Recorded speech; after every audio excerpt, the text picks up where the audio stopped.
학우들의 생각과 살아가는 이야기를 진솔하게 만나볼 수 있는 오피니언 리더입니다. 동아대학부 학우들의 생각부터 들어볼게요. 먼저 사설인데요. 코로나 시대 우리 사회의 의사와 목사 읽어볼게요. 환자의 병을 치료하는 의사, 물질로부터 고통받는 영혼을 치유하는 목사는 사회에서 존중받는 직업이다. 그러나 요즘 대한민국은 의사와 목사들 때문에 몸살을 앓고 있다. 소명의식을 지녀야 마땅한 직업을 가진 이들 때문에 오히려 국민들이 더 아파하고 더 괴로워하는 어처구니 없는 상황이 발생한 것이다. 정치와 종교의 분리는 역사적으로 동서고금을 막론하고 그 정당성을 검증받았다. 이 둘의 결합이 미치는 폐해가 너무나도 컸기 때문이다. 우리는 이 소름 끼치는 역사적 오류를 21세기에 몸소 체험하고 있다. 중세 유럽에선 신이 내린 형벌인 흑사병을 고쳐주겠다고 교회에서 예배를 강행하던 막강한 교회 권력의 무지와 포악함. 이는 대한민국에서 빨갱이 대통령을 끌어내리겠다고 전국에서 모여든 무리가 바이러스쯤은 무시하고 저주와 증오의 구판을 벌이는 것과 너무나 닮아 있다. 설상가상으로 국민들의 건강이 위협받고 있는 엄중한 시기에 의사들이 파업을 강행했다. 히포크라테스 선서를 한 이들에게 과연 의술이란 일생을 바쳐서도 제대로 익히지 못할 숭고한 기술, 즉 예술적 가치를 지닌 것일까?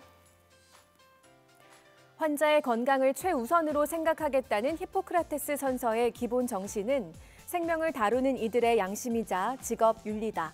국민 절대 다수의 것보다 큰 자기 밥그릇을 독점하고 있으면서도 더 큰 경제적 이익과 정치적 영향력을 위해 선택한 파업 때문에 의술은 그저 돈벌이 기술로 전락하고 말았다. 올해 시사뉴스를 크게 차지했던 교회와 의료계에 대해서 신랄하게 비판했는데요. 사설은 이렇게 마무리가 됩니다. 전쟁으로 황폐해진 남수단 톤지에서 의술 선교로 종교인과 의사가 지녀야 할 참된 직업 윤리를 되새겼던 고 이태석 신부가 마지막으로 남겼던 말은 그들은 작은 것에 감사할 줄 알았고 부족한 가운데서도 나눌 줄 알았다였다. 굳이 이태석 신부의 헌신과 희생을 들먹이지 않더라도 종교의 의술의 본질이 사랑과 베품임은 그 누구도 부인하지 못할 것이다.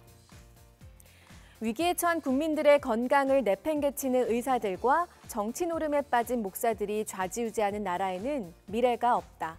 이들이 사랑과 배려 없이 오로지 정치적 신념과 경제적 동기에 따라 행동한다면 그 어떤 사회적 책무도 기대할 수 없을 것이며 직업에 대한 존경심마저 사라지게 될 것이다.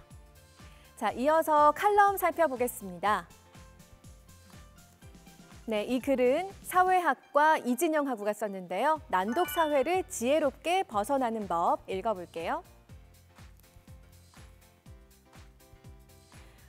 어린이부터 성인 할 것 없이 전 연령에서 난독증 환자가 나타나고 있다. 이들의 시선은 문장을 순서대로 따라가지 않고 디지털 읽기 방식에 따라 Z형이나 F형의 방식을 취한다. 글을 제대로 읽지 못하니 내용을 모르거나 요점을 놓치는 일도 부지기수다. 처참한 수준의 난독 사회를 우리는 어떻게 극복해야 할까? 다행히도 이 난관을 벗어날 방법이 있다. 바로 책을 읽는 것이다. 상투적이지만 그것이 가장 빠르고 확실한 길이다. 뇌 과학자들은 꾸준한 독서가 뇌를 변화시킬 수 있다고 입을 모은다. 독서를 하면 읽는 이의 호흡에 따라 속도를 조절하고 상상력을 기를 수 있다. 그 과정에서 몰입이 이루어지며 마침내 깊은 사고를 할 수 있다는 것이 그들의 주장이다. 젊은 세대에게는 활자보다는 영상이 익숙하다 보니 책을 읽는 게 힘든 일이 되어버렸는데요. 그래서 어떤 글을 봐도 내용을 제대로 파악하지 못하는 난독 증상이 나타나고 있다고 합니다. 그런데 이걸 그냥 당연하게 받아들이기만 하면 이진영 학우의 말처럼 사회는 처참하게 변하게 되겠죠. 책을 읽을 수 있는 방법을 제시하고 있는 부분 조금 더 읽어볼게요. 오랜만에 책을 고르려니 막막할 수도 있다. 괜찮으니 일단 서점으로 가서 끌리는 책을 집어보자.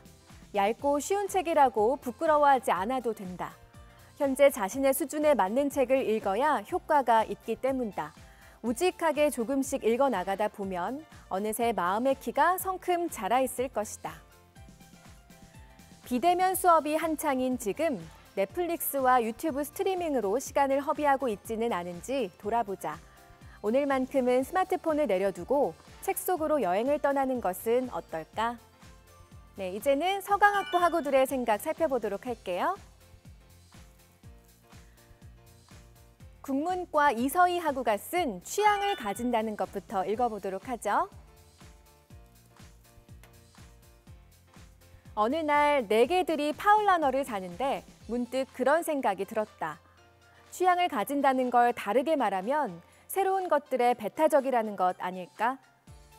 내가 고정된 맥주 취향을 가지면서부터 제주 페일 에일이나 광화문 같은 생소한 맥주들에는 손길조차 주지 않게 되는 것처럼 말이다.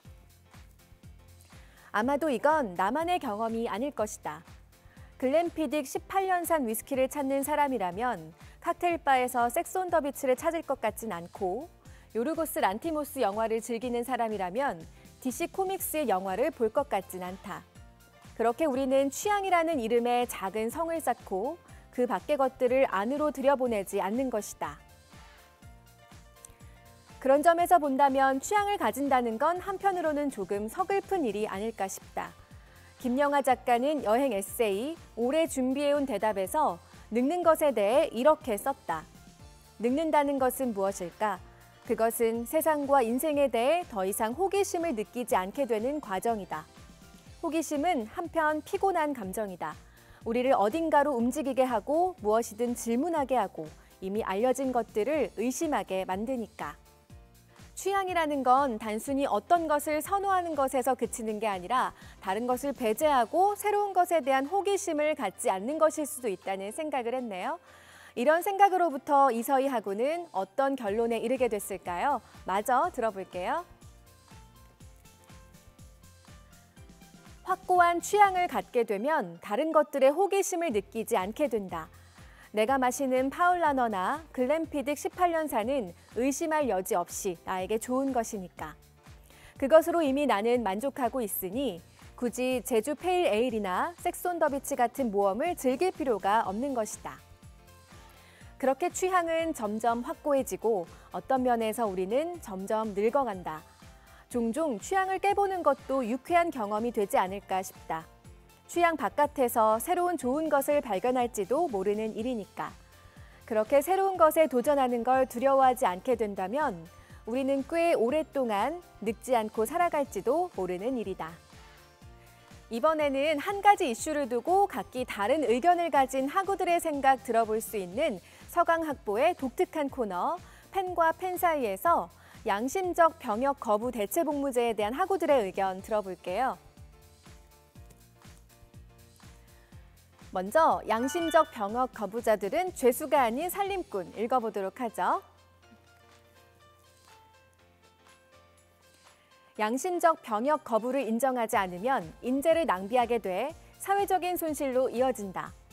양심적 병역 거부자들에게 징역형을 선고해 꾸준히 전과자를 만들어내면 이들의 사회 진출이 막히며 사회 발전을 저해하게 된다. 또 양심적 병역 거부자들을 강제 징병하더라도 종교적 신념으로 징역까지 감수한 이들의 임무 수행의 의지와 능력은 군대에 도움이 되지 않는다. 오히려 군대에 대한 거부감으로 동료들에게 해가 될 수 있다. 국제사회의 비난 역시 피할 수 없다. 유엔은 양심적 병역 거부를 처벌하는 행위가 국제규약 위반이라고 주장했고 유럽의 징병제 국가들도 따로 대체 복무제를 시행하고 있다.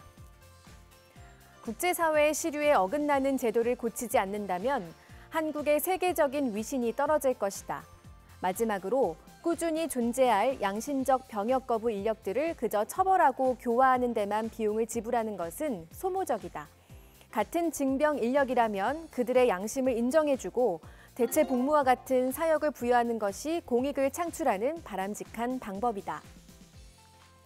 양심적 병역 거부를 인정해야 현대사회에서의 국가 발전에 도움이 되고 민주주의가 성장하므로 양심적 병역 거부에 찬성한다. 이에 반박하는 글, 양심적 병역 거부 대체 복무제 더 오랜 숙이 거쳐야 이어서 읽어보도록 할게요.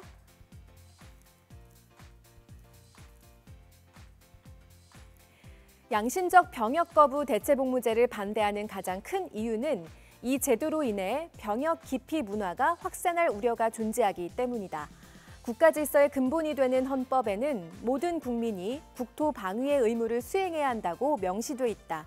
또한 병역법에는 모든 성인 남성이 정당한 사유 없이 입영하지 않으면 3년 이하 징역형에 처한다고 규정돼 있다. 기존에도 병역을 기피하려는 사람들이 존재했던 상황에서 양심적 병역 거부 대체복무제가 도입된다면 병역 기피 문화는 더욱 확산할 것이다.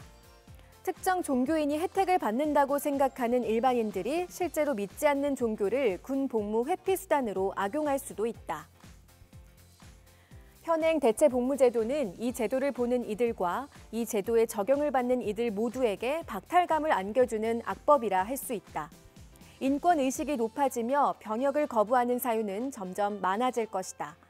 더 오랜 수기와 합의 과정을 거쳐 모두가 만족할 수 있는 제도를 만들어 나가야 한다. 동아대학부와 서강학부 학우들의 이야기 여기까지 들어봤고요. 다음 코너로 이동하겠습니다.